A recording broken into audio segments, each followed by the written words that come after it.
All right. Welcome to our first webinar for the 2021-2022 academic year. My name is Caroline Capicelli, and I serve as Assistant Director of Leadership Gifts under the College of Engineering at Virginia Tech. Thank you all for joining us this evening to hear Ed Nelson and Liza Morris share more about how the College of Engineering will be growing our physical infrastructure over the coming years to accommodate the exciting growth in student enrollment. So just a couple of housekeeping items before we get started and before I turn the program over to our guest speakers. We are monitoring the chat feature in YouTube, and we will leave time for Ed and Liza to answer your questions following our planned talk. So please feel free to submit a question at any point during the program, and we will add it to the list. We also promise to wrap up by 8 p.m. Eastern Time, so you can all get back to your regular evening activities. Now it's my pleasure to introduce a very special Hokie to continue our program this evening, Ronnie Markham. Ronnie is a 1970 mining engineering alumnus who retired in 2007 after a long and successful mining career. After graduation, Ronnie started his career with Consolidation Coal Company, the largest underground producer of coal in the United States. After a year with Consul, he served as an officer in the United States Civil Engineering Corps from 1971 to 1974. Following his naval service, he then returned to Consul, where he held numerous positions in engineering and executive management during his career. He retired from Consul in 1999 as vice president of the company's Canadian and non-mining operations. In 2001, he helped start a new coal mining company called Pin Oak Resources, where he served as executive vice president of engineering and environmental affairs until his final retirement in 2007. Ronnie was recently inducted into the Academy of Engineering Excellence at Virginia Tech alongside a group of 6 other distinguished alumni. Ronnie, we're honored to have you here with us this evening, and we're looking forward to hearing more about you in your own words. Welcome.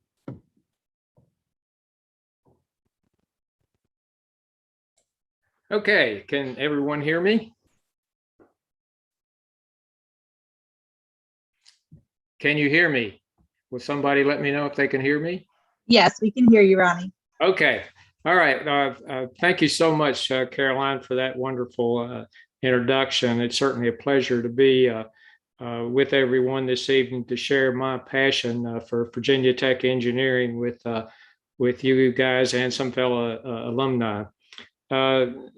Just a brief additional introduction from what Caroline said.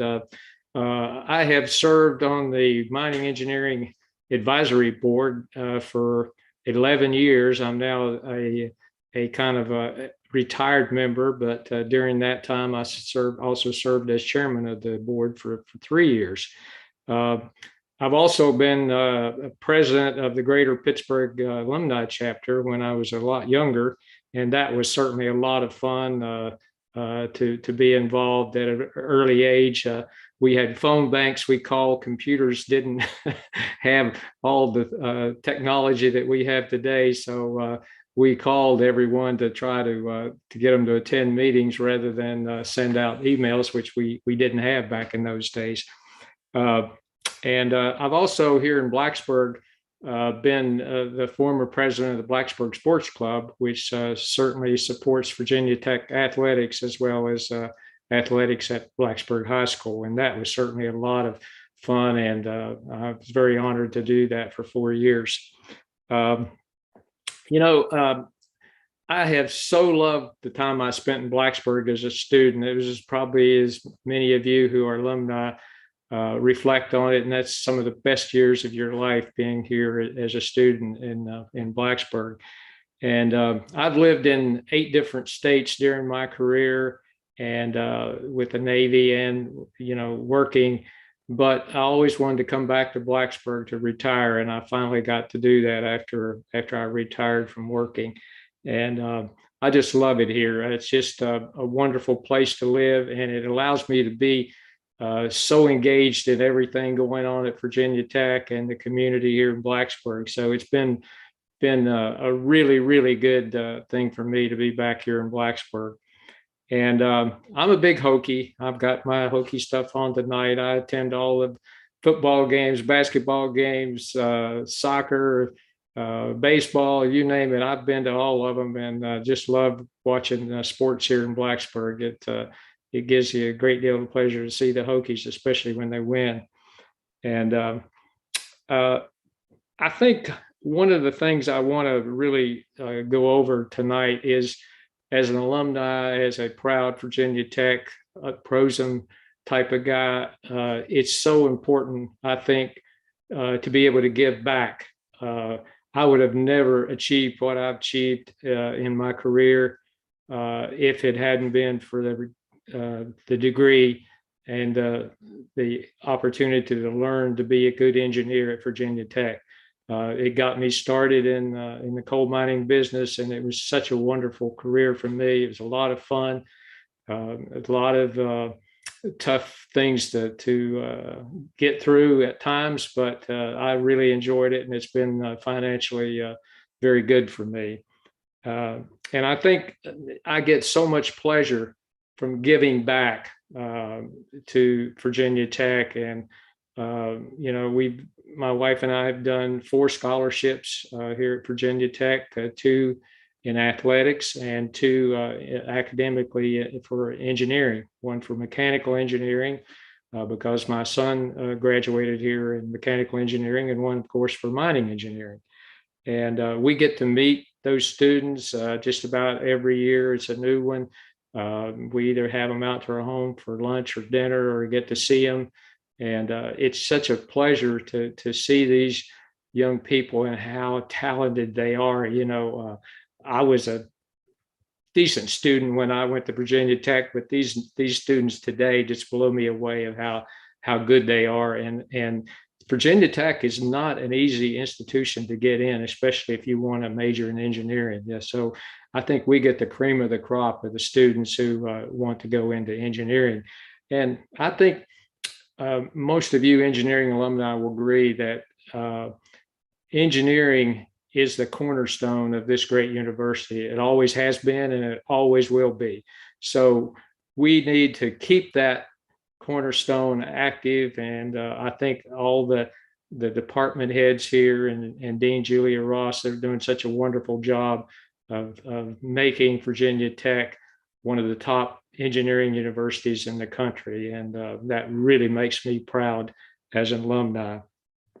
And I think that, besides the scholarships, we've, and you'll hear more about this from Ed, probably, about the big capital projects going on. And one of them that's near and dear to my heart is the renovation and the new building of Holden Hall. That was an old building when I went to school here. That was back in the 60s. And it's been on our radar from the advisory board for many, many years to get a new building. And it's going to be a world-class building with all kinds of facilities that will make it such a better place for the students to be able to learn and prosper after they get out of school.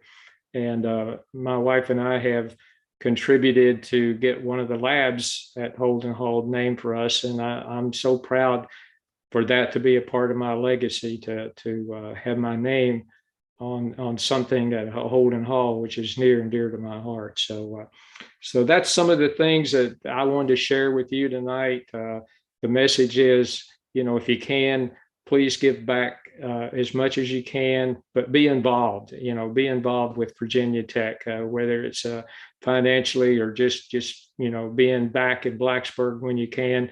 I think it's important to be involved. So that's enough about me. I think we really want to hear about all the good things going on at Virginia Tech tonight, and so we've got 2 wonderful speakers to lead you through that. Ed Nelson serves as Virginia Tech's Engineering Associate Dean for Administration and Chief of Staff. Ed received his PhD in Mechanical Engineering from Virginia Tech in 1994. And while he left for a more traditional engineering career for a few years, like me, he found his way back to Virginia Tech and has been here since 1999. And Liza Morris brought more than 25 years of experience in architecture, planning, and project management to Virginia Tech in 2017. As the Assistant Vice President for Planning and University Architect, Liza provides leadership for long-range planning of all of Virginia Tech's buildings and grounds, including the campus master plan initiatives and the innovation campus planning. With 8 capital projects currently in the works, the capacity and potential offered by the college is expanding and improving. Physical infrastructure are set to increase dramatically over the next several years. So I will turn the program over to Ed and Liza, and so all of you can learn more about what's going on in the College of Engineering here at Virginia Tech.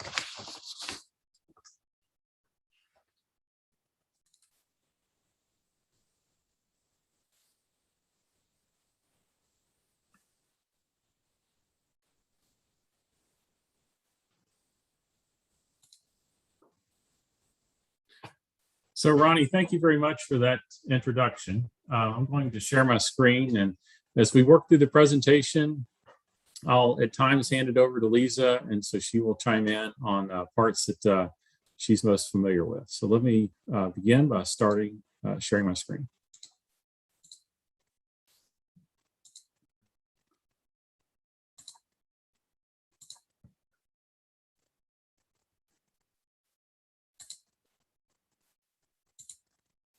Okay, so hopefully you all can see that.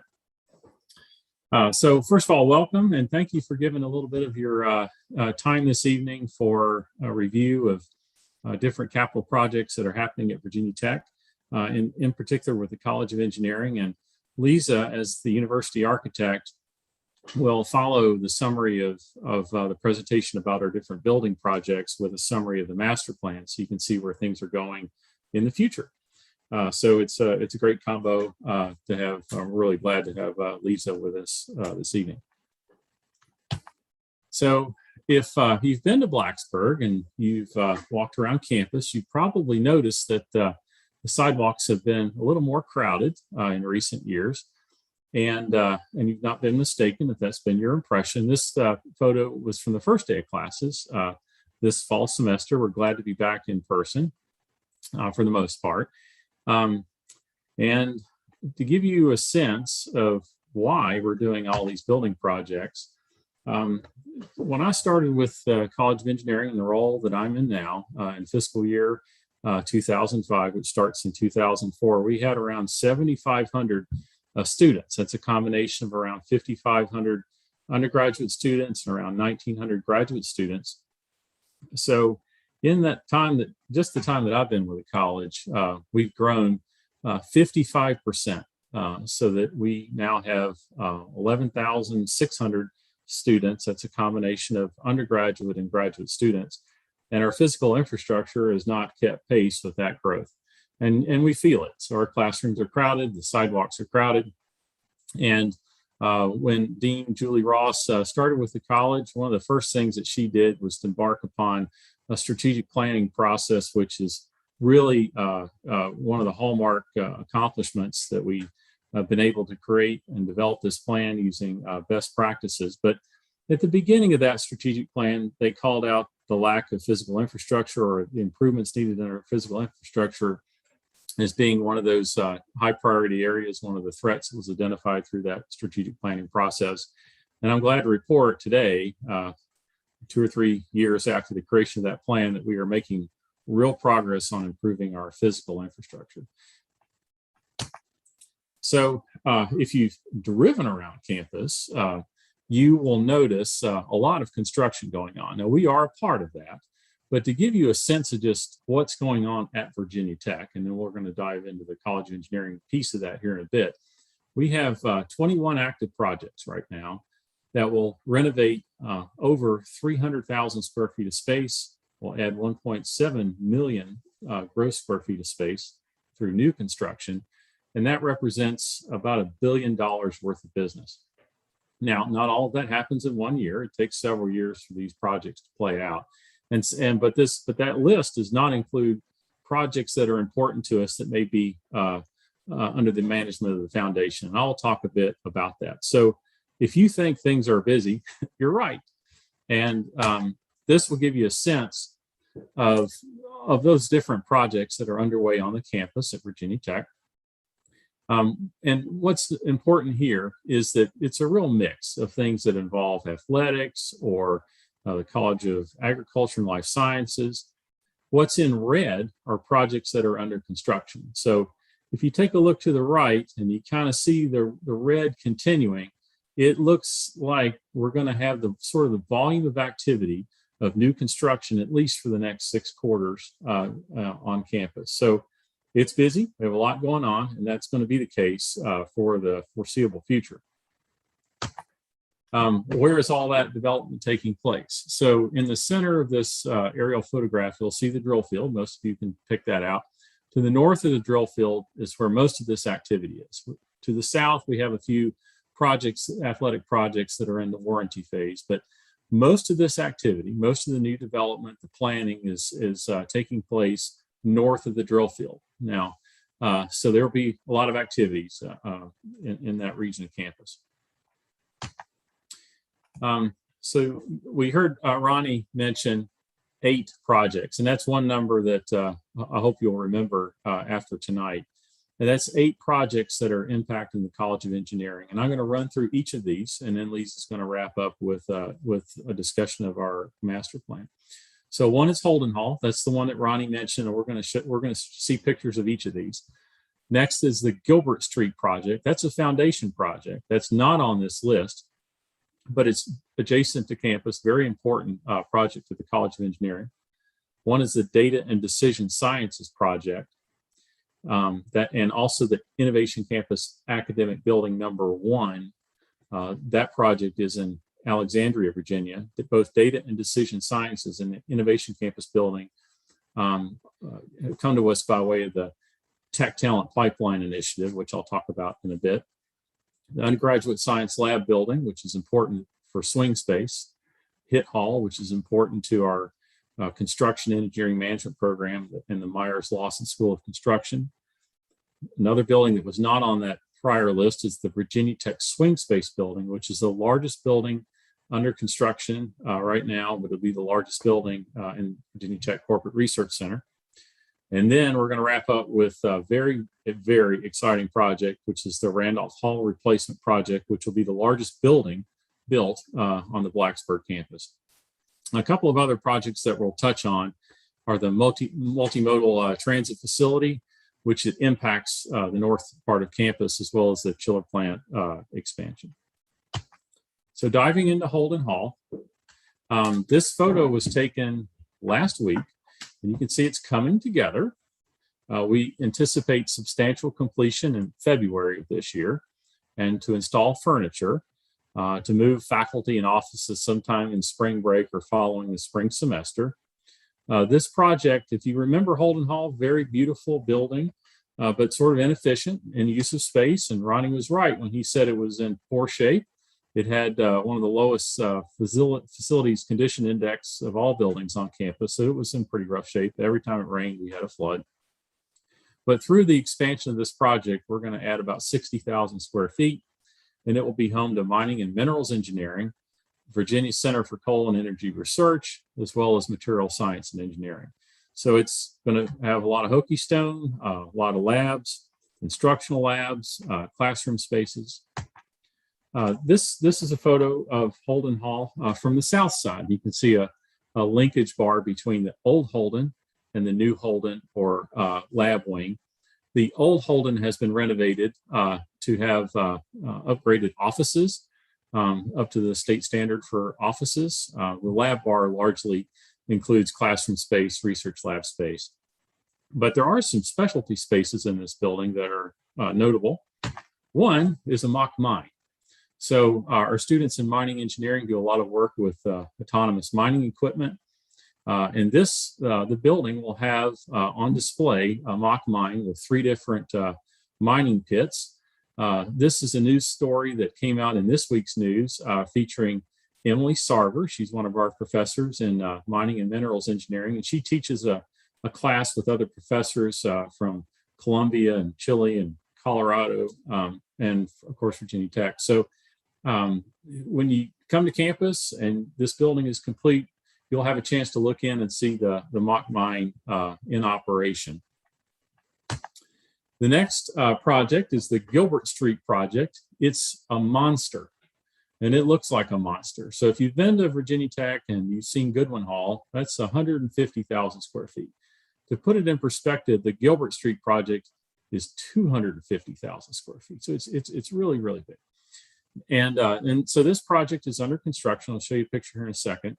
And why this building is so important to the College of Engineering is that it adds around 80,000 square feet or 2 floors for computer science. And that allows us to bring computer science, which is a growth area for us, back to campus. Right now, their departmental headquarters is in the Corporate Research Center. So when the Gilbert Street project opens up, we will have completed the move from the Corporate Research Center back to campus for computer science.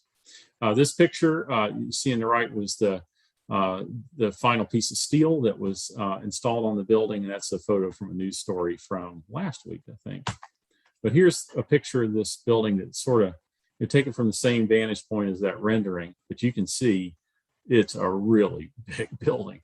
So anyway, it's going to have retail, I think, on the first floor, and we're collapsing, the university's collapsing some off-campus leases to fill up the rest of the building. But this is a foundation project, and it's just right adjacent to campus.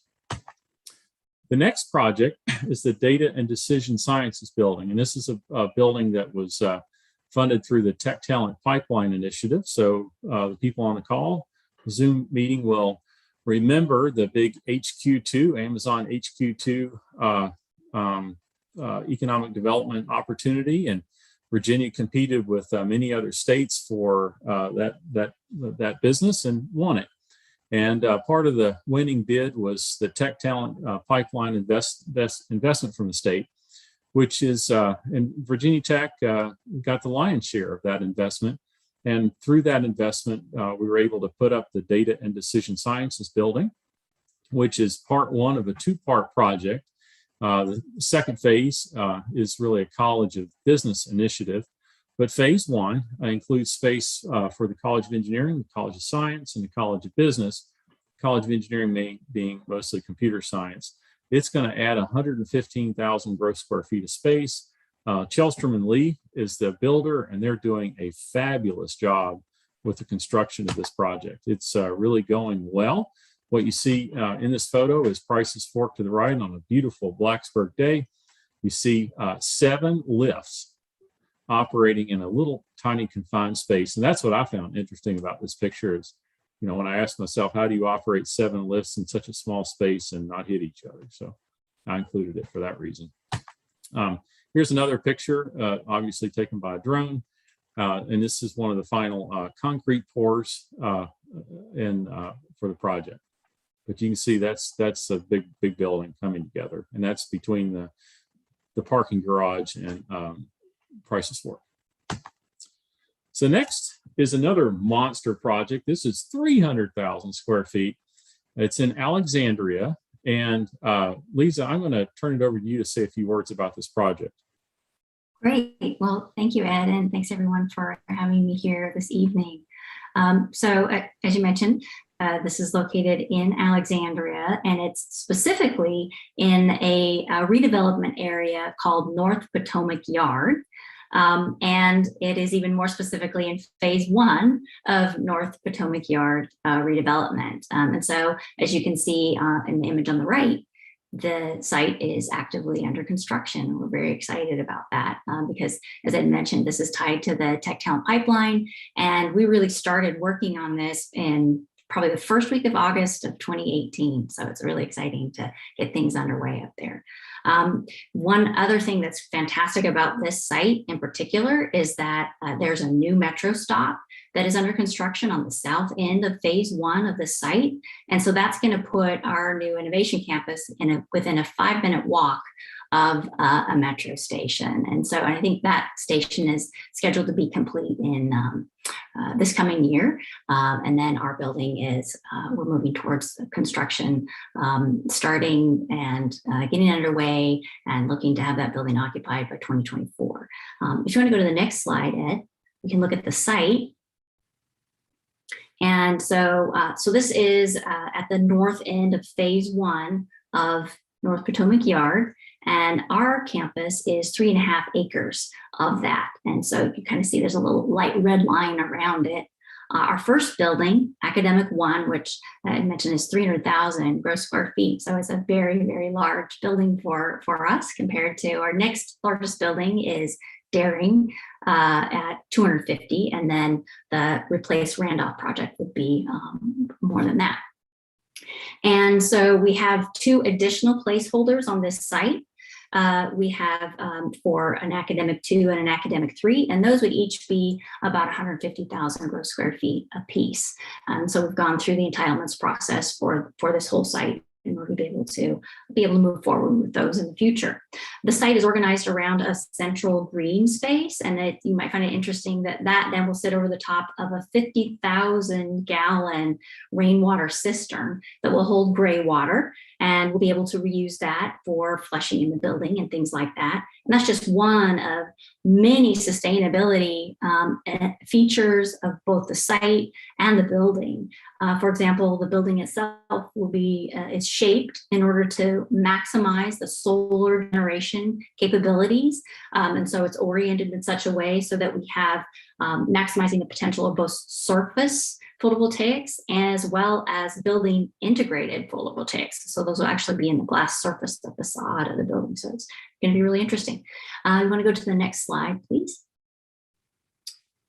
And then here you can see more of an aerial overview, looking back over the site, kind of across the CSX tracks. Oh, looks like we've got a video.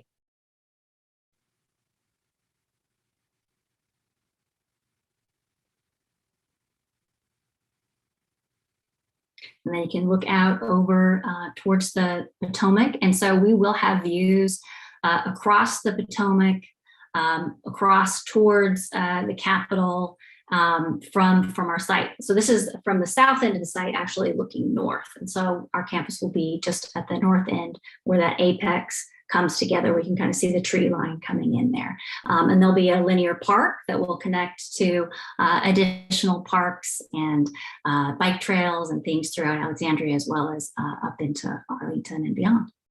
It's very exciting. Go ahead, Ed, and I'll turn it back over to you.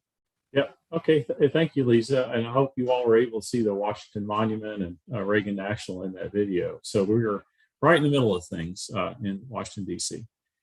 The next project I'll mention is the Undergraduate Science Lab building. So this building is really important to us because it allows us to expand our biomedical engineering program, and it's going to provide an important asset for us when we go to rebuild Randolph.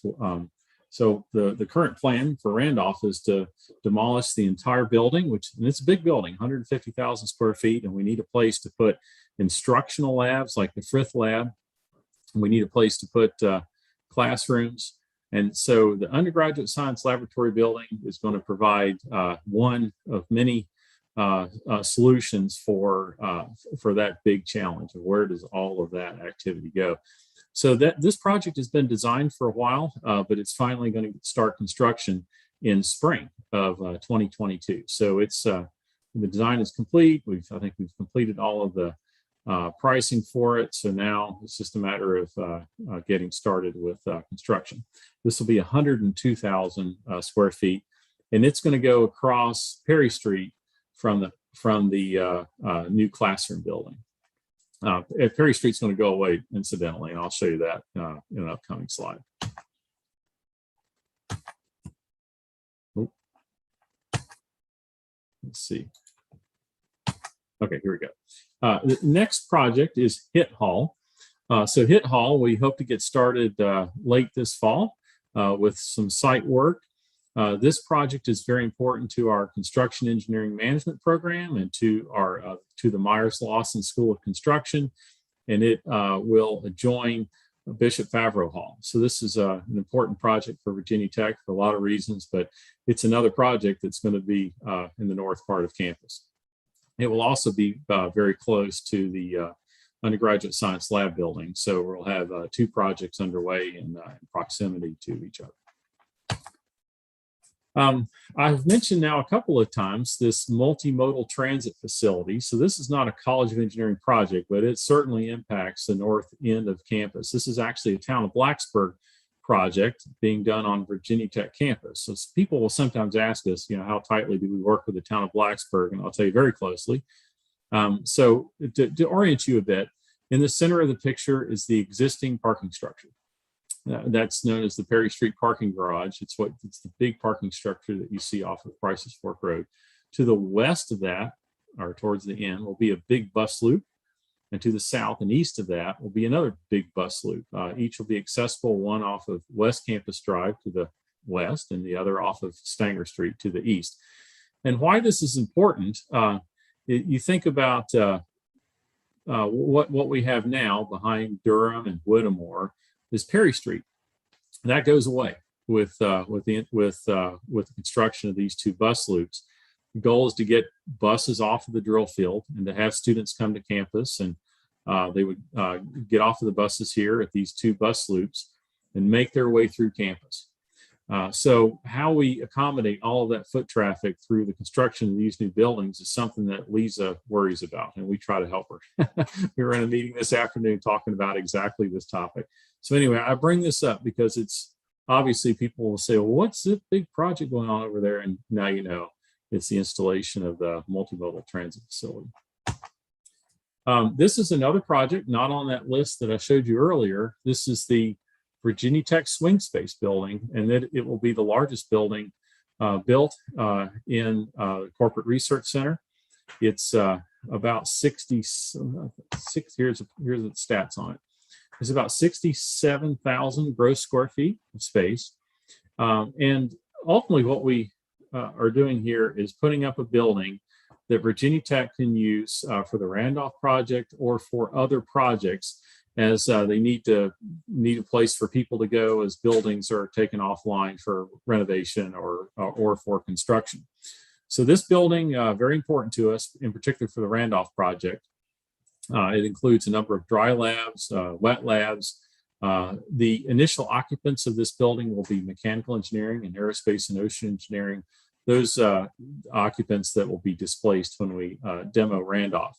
When we're done with Randolph, which could be 6 or 7 years from now, then another college will likely use this space, likely the College of Science or another college.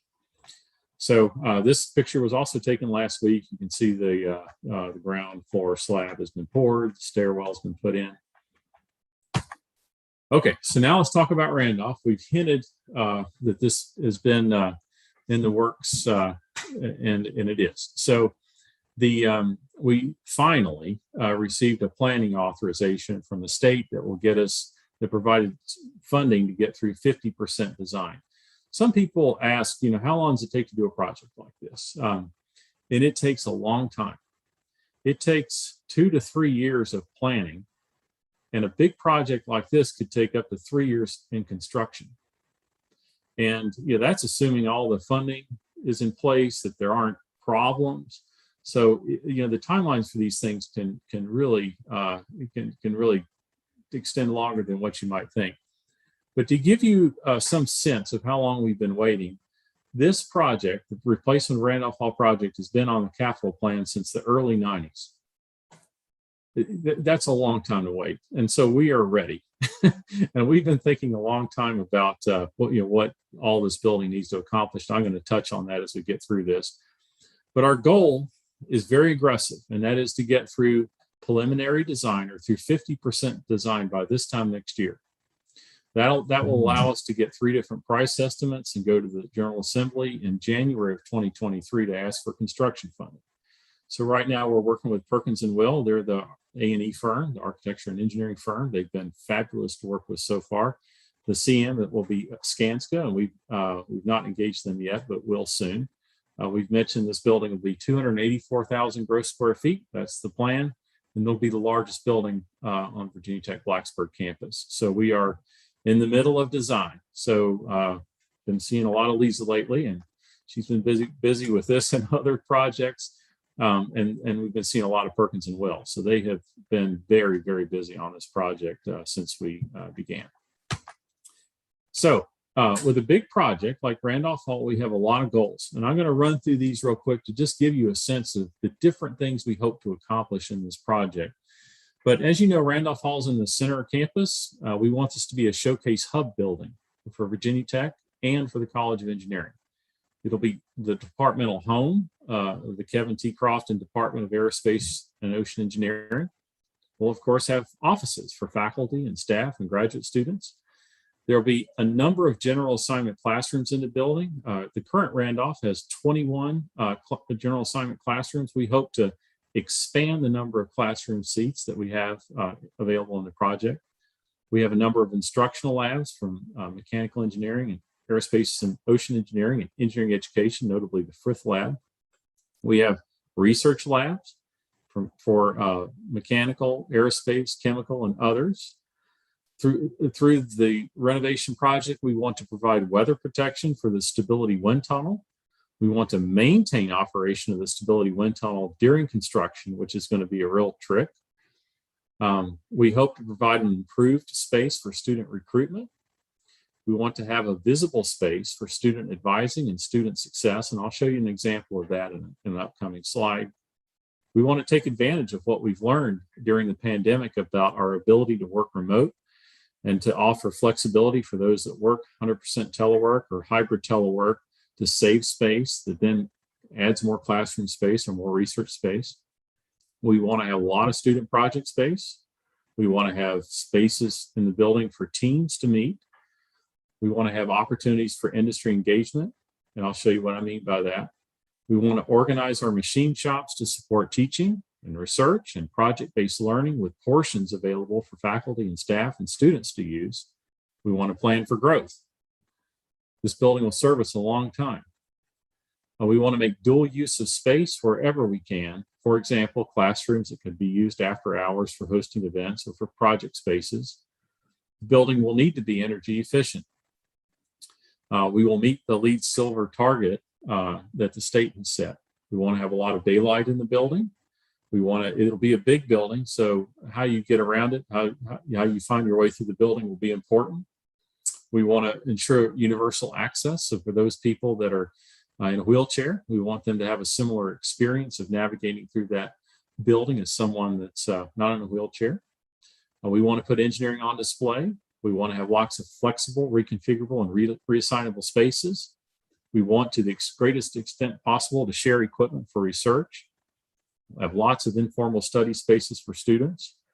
We want to be intentional about having collision spaces, that is, spaces for people to run into each other and talk about different things that they're working on.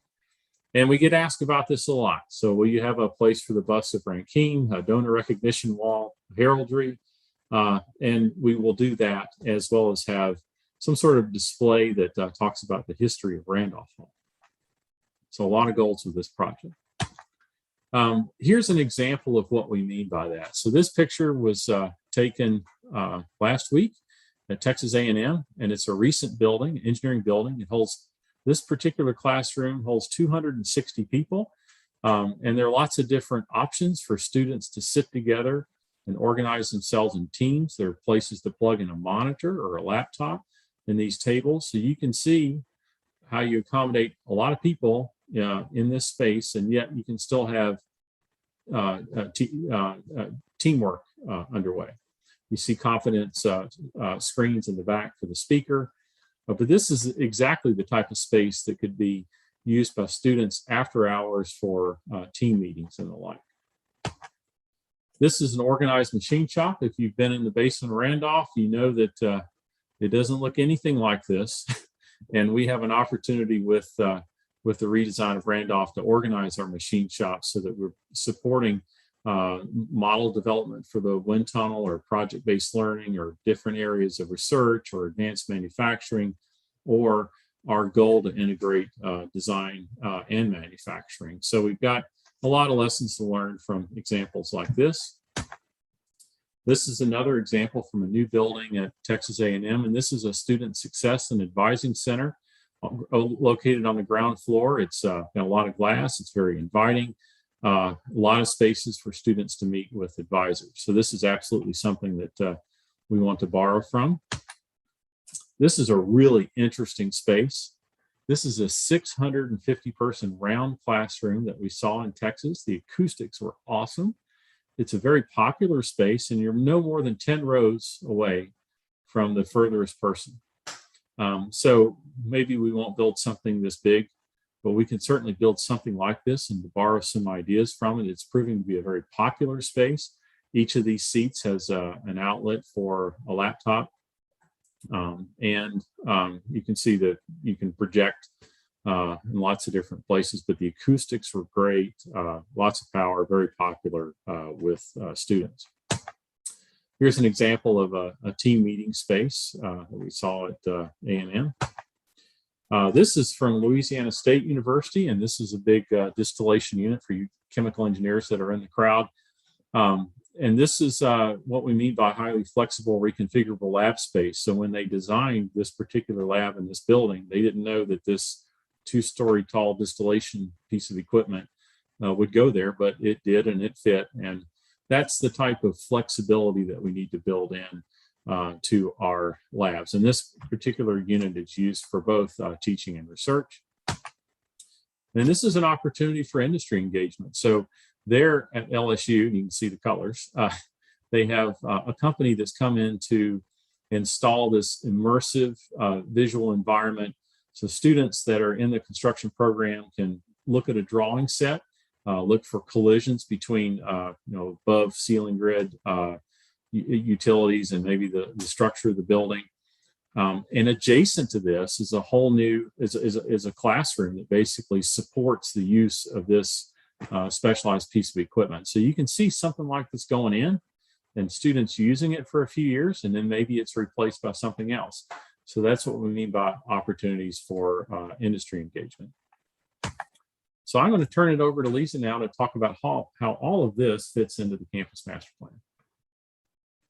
Great. Well, thanks so much, Ed. And it's our opportunity now to sort of zoom back out from an individual project level back to, let's say, we think of it in terms of like from 30,000 feet is when we're thinking about planning initiatives and efforts, that we're really looking at that big picture. So we'll zoom back out to about that level, and then just run through a quick overview of our currently adopted campus master plan, which was approved by the board in this November of 2018.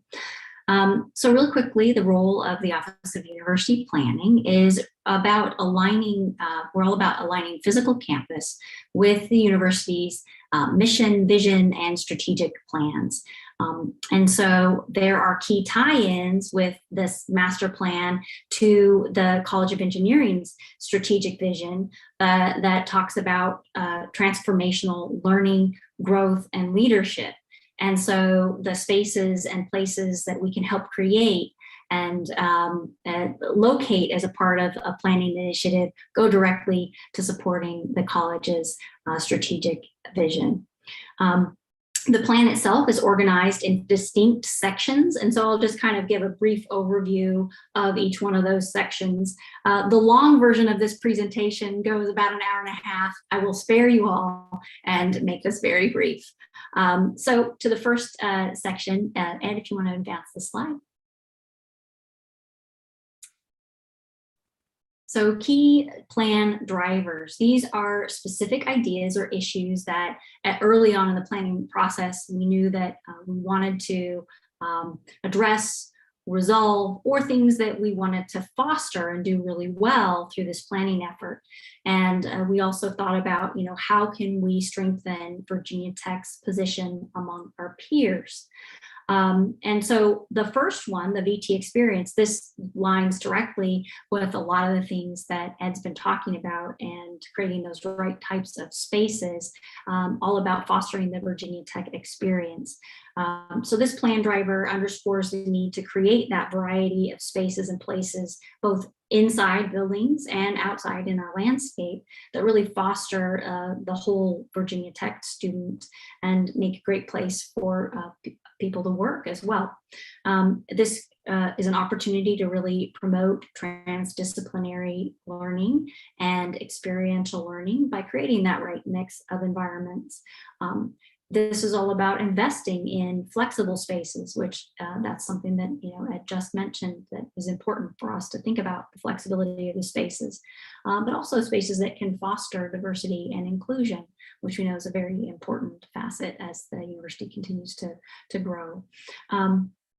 The next one is also an important plan driver when we're thinking about, our sense of place. And so this plan driver is about place making, and it's another important differentiator. Like, for example, if we create great spaces that really foster the Virginia Tech experience, that's a key differentiator for Virginia Tech from our peers. Sense of place is another key differentiator.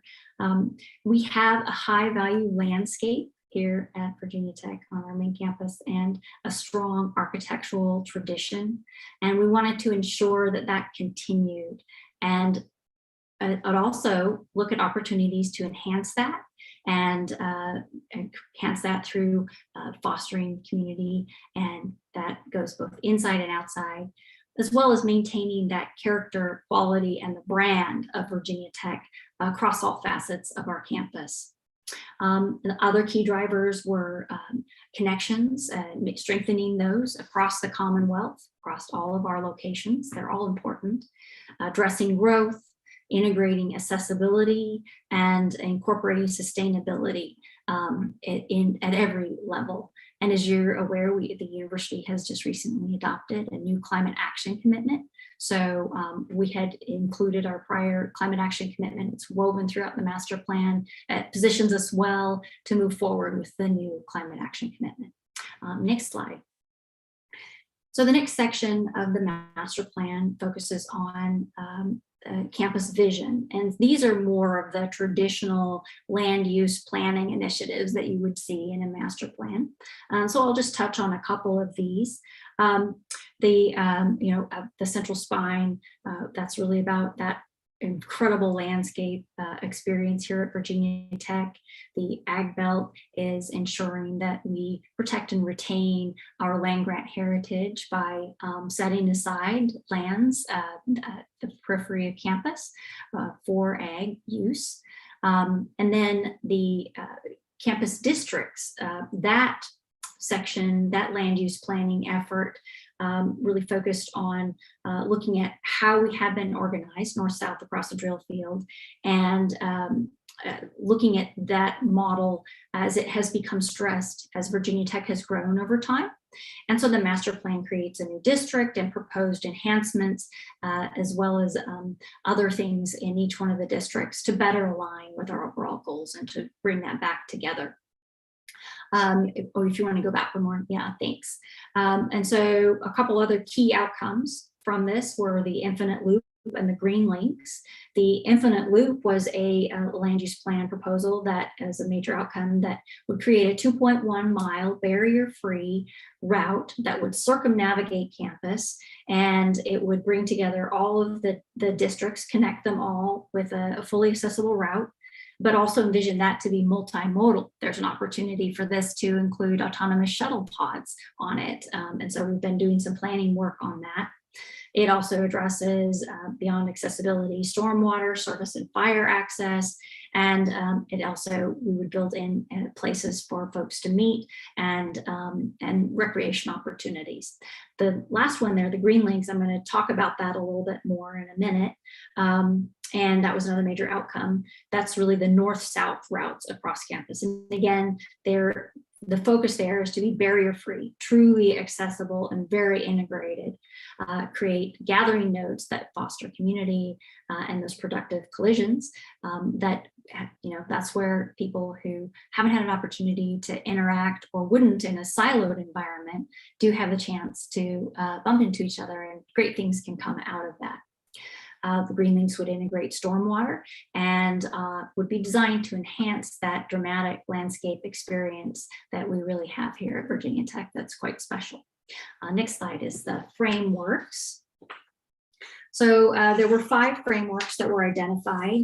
And these are really, it's about creating a system that fits on top of those land use strategies. And the frameworks themselves are themes that are designed to be very flexible. So they have components, they give us a toolkit and allow us to remain agile over time as things may change. And so a couple of these I'll just highlight. The first one is the academic and research framework, and that provided in the master plan specific recommendations for each of the colleges, including the College of Engineering, looking and thinking about growth and whether, what would be new or renovated facilities. And then there was also a space study component of that. The second framework, which might be of interest, is the strategic partnerships framework. That's really looking at the facilities in hubs, maker spaces, and things like that, that can also help support partnerships and growth in research. And so we'll just kind of skip over the rest of those, which are very important, but I know we have limited time here. So the next slide, we'll go and look at the overall districts. And I'll just point out that the North Academic District is the one that we'll focus on and zoom into next. But you can see that all of the districts circumnavigate the drill field, and then that's where we have the infinite loop that connects them all together, and the green links would go north-south there. So let's zoom in a little bit to the North Academic District and talk about this one in particular. A lot of the projects that Ed was mentioning are happening right here in this district. There's an intensity of construction and effort that is currently underway in this district. But you will notice the new facilities or proposed facilities are in maroon, existing is in white, and then you can see the lighter pink shaded is for a repurposed facility. So right in the center of this district is the Randolph Hall replacement project, which is kind of that largest maroon chunk in the middle right of the district. And next to that, across the way, is Holden Hall, which is currently under construction. Ed mentioned Hitt Hall, which would be just to the north and east, or excuse me, north and west of Burris and Coble. That is Hitt Hall. And then you can see that orange line that runs through the district. That is a combination of the infinite loop and the conversion of Perry Street to a pedestrian priority route through campus. So that becomes that section of the infinite loop. The multimodal links you can see to either side, or excuse me, the loops to either side of the Perry Street parking garage. And then we have just north of the classroom building is the undergraduate science lab building, which will go under construction here this coming spring. To the north of that is a placeholder for a science building.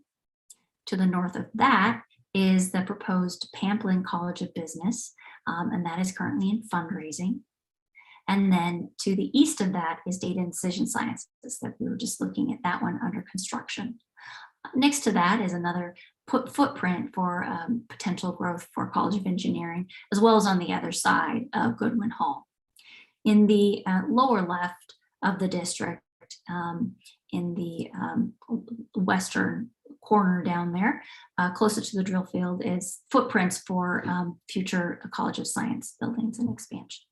And so that's kind of the North Academic District in a nutshell, but there we can see Randolph Hall right in the middle of it. And that gives you some idea of how big that building will be in comparison to some of the others. So I wanted to go next to the green links and talk about that initiative in a little more detail, because it relates directly to Randolph Hall and this project that we're working on right now. So it's really all about creating a comprehensive set of accessible routes that give us a way to get back and forth across campus, and that this key initiative combines several systems and elements together. It covers a lot of area, as you can see, both north and south, and all those red areas were areas that we studied for these. But really the notion is to think of it as an imperative that we want to create integrated routes across campus, that we're no longer looking at, oh, here's a set of stairs, and then off to the side, we have a ramp for someone that might need an accessible route. We want to integrate that all together throughout the landscape, create routes that are 5% slope or less, so truly accessible routes, and give everyone an opportunity to share the same experience as you move across campus, as you move across the landscape, and then building into that little opportunities of different scales for people to meet or study outside. And, it's really important what we found when we were experiencing the pandemic is that those exact types of spaces are really going to be important for Virginia Tech. It would have been great to have them before the pandemic, but having those as a part of our landscape is going to be really important as we think about utilization of outside the buildings, should we ever have that great need, but also at any time, at any moment, it's important to campus. So if we want to go to the next slide. So we had a little bit of funding that we got after the master plan to do a more detailed study here.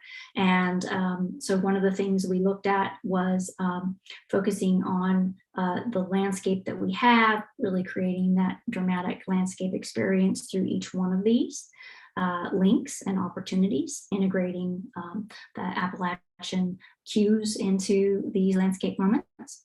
And then if we want to go next slide. As I mentioned, university accessible routes, 5% slope or less is our goal. If we can have 5% slope or less, we don't have to have handrails on them. So it further integrates that route directly into the landscape and unifies it across campus. And as you can see, there's a lot of topography that's covered. We study these routes, really look to try to minimize the site interventions, looking at, there's steam tunnels or there's grade. And so trying to find the right balance there to mix all that together without having to do a lot of regrading of campus.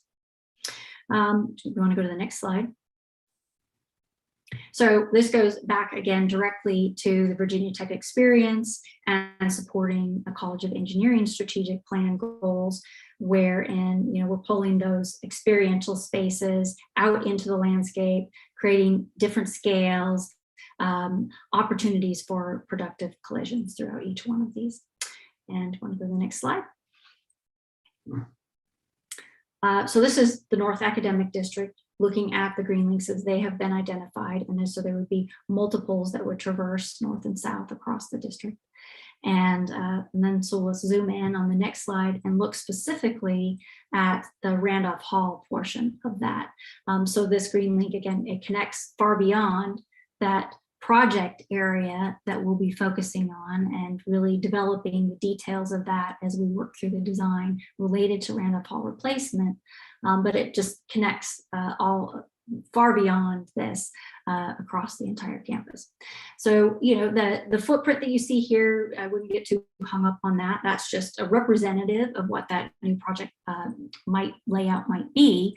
But what's really important here is that by changing the layout of Randolph Hall and disconnecting it from Hancock, it gives us an opportunity to create this very important linkage through that portion of campus, and then connect the rest of campus in a very meaningful way to these very important projects and to everything that that we're looking to create through all those goals that Ed walked you through with the Randolph Hall replacement project. We can get people there in a very meaningful and comprehensive way all across campus by integrating some of these facets into this project.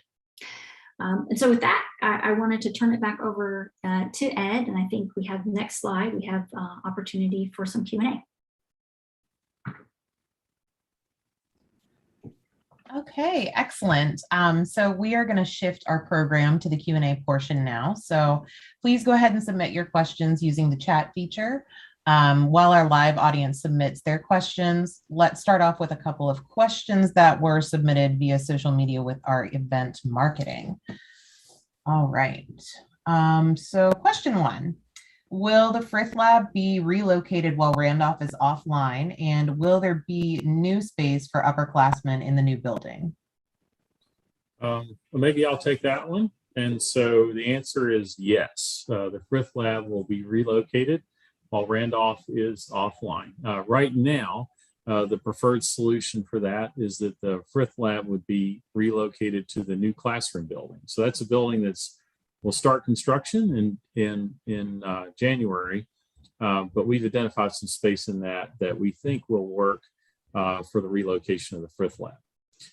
So the next question, that's a two-part question. Will there be new space for upperclassmen in the new building? And I would assume that they mean new space that's akin to the Frith Lab that upperclassmen, meaning sophomores, juniors, seniors, graduate students, can use makerspace. And that is exactly what we hope to accomplish through having a more project space, more maker spaces, more team meeting spaces in the renovated Randolph. So absolutely. Okay, great. Thanks, Ed. Question two, what is the proposed cost of building the new Randolph Hall? And is this going to increase the cost of attendance?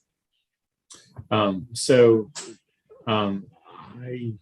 am blanking on that number. I want to say it's 70 some million. Yeah, 170 some million construction costs, and that does not include total project costs. So so my guess is that just given the escalation cost of materials and cost of construction, that number will go up. Will it increase the cost of attendance? And the answer to that is no. It turns out that we fund projects through a combination of a general fund appropriation and a non-general fund. So we cannot pay for building projects with tuition. It doesn't work that way. So the state portion is financed through bonds, and the non-general fund piece is financed through things like fundraising. All right, great.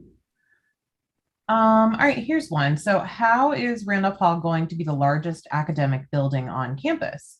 Not much room to expand. That's a great question for all of these building expansions. Yeah. So that is a great question. And like I say, we're hoping to get 284,000 square feet of space out of it. At least that's the plan. And so to do that on the footprint that we have now, and to accomplish all the things that we want to accomplish that we've explained, like universal access and putting in a loading dock and the like, we'll need to go up instead of out.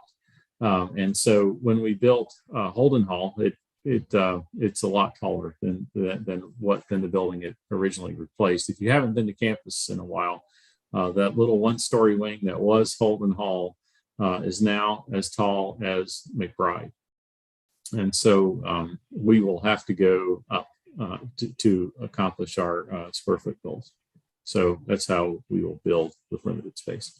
Lisa, did you have anything to add? Because that's really an architecture question.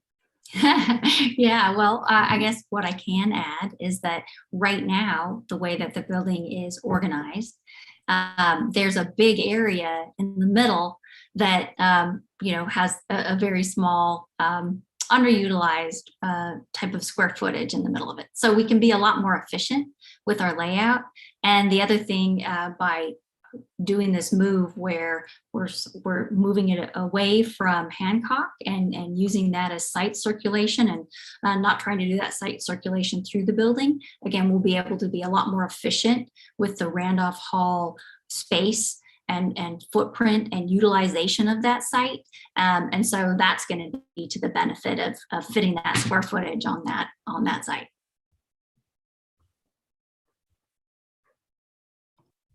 All right, great. Well, I think we're going to go ahead and wrap up just because we do want to be mindful of everybody's time this evening. But I really want to thank you, Ed, Liza, and Ronnie, for sharing your experiences with other great Hokies.